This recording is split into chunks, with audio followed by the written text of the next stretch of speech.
Hi friends, welcome back to our channel. இன்றைக்கி வந்து ஒரு ஈவினிங் ரொட்டீன் விளாக் மாதிரி பார்த்துடலாமா?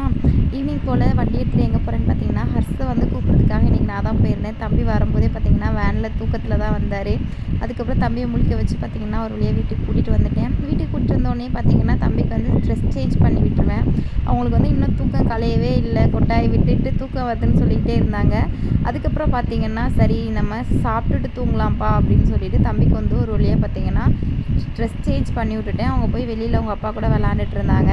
அந்த கேப்பில் நான் பார்த்தீங்கன்னா வீடு வந்து கூட்ட வேண்டியது இருந்தது. டக்கு டக்குன்னு ஒரு வேலையாக முடிச்சிட்டோம் அப்படின்னா அடுத்தது வேலையை பார்க்க ஆரம்பிச்சிடலாம் அப்படின்னு சொல்லிட்டு நான் வேலை பார்த்துட்டு இருந்தேன். தம்பி வந்து அம்மாட்ட இருந்தான். அதனால் வேலையை முடிச்சுட்டு போய் தம்பியை வந்து கூட்டிகிட்டு வரலாம் அப்படின்னு சொல்லிட்டு நான் வந்து வீடுமே கூட்டி முடிச்சிட்டேன். என்னோடய ஹஸ்பண்ட் வந்து துணி எல்லாமே துவைச்சி வச்சுருந்தாங்க. அதை மட்டும் நீ காய போட்டுரு அப்படின்னு சொல்லவும் நான் வந்து துணி எல்லாமே காய போட்டுட்டு இருந்தேன். அந்த கேப்பில் பார்த்தீங்கன்னா நம்ம குட்டி தம்பியை வந்து அம்மா வந்து தூக்கிட்டு வந்துட்டாங்க. இங்கே பார்த்தீங்கன்னா சரியான காற்றா இருக்குங்க. வீட்டுக்குள்ளே இருக்கவே முடியல. மண் வந்து அவ்வளோ மண் வாரி அடிக்குது. வீட்டுக்குள்ளே கதவு திறந்து வைக்கவே முடியல. கண் ஃபுல்லாக நிறைஞ்சிருது. வீடு ஃபுல்லாக தூசி அடைஞ்சிருது. எல்லாமே ரொம்ப காற்று அதிகமாக இருக்குது. உங்கள் ஏரியா சைட்லாம் காற்று எப்படி இருக்குது அப்படின்னு சொல்லிட்டு நீங்கள் கமெண்டில் சொல்லுங்கள். துணி எல்லாமே காய போட்டதுக்கு அப்புறமா சாயந்தரம் தம்பிக்கு வந்து டீ போட்டு கொடுக்கலான்னு சொல்லிட்டு டீ தான் போட்டுட்ருக்கேன். இன்றைக்கி வந்து தம்பி வந்து பூஸ்ட் அத்தவான்னு கேட்டேன். வேண்டாமா அப்படின்னு சொன்னோன்னே சரி நீ காஃபியை போட்டுடலாம் அப்படின்னு சொல்லிட்டு காஃபி போட்டு நான் தம்பி எல்லாருமே குடிச்சிட்டோம்.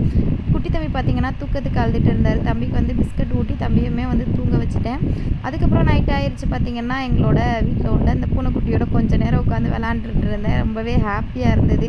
அதுக்கப்புறம் நைட்டு சாப்பிட்டு எல்லாமே முடிச்சாச்சு. சரி அம்மா வந்து பப்பாளி பழம் கொடுத்துருந்தாங்க. சரி இதை கட் பண்ணி சாப்பிட்றலாம், வச்சா வேஸ்ட் ஆயிரும் அப்படின்னு சொல்லிட்டு கட் பண்ணி எல்லாருமே சாப்பிட்டாச்சு. அதுக்கப்புறம் என்ன குட்டி தங்கத்தையும் நல்லா தூங்க வச்சுட்டு ஹர்ஷும் அவங்க அப்பாவும் ஒரு பக்கம் வந்து டிவி பார்த்துட்டு இருந்தாங்க. நான் அந்த கேப்பில் பார்த்தீங்கன்னா வீடியோ வந்து எடிட் பண்ணி முடிச்சிட்டேன்.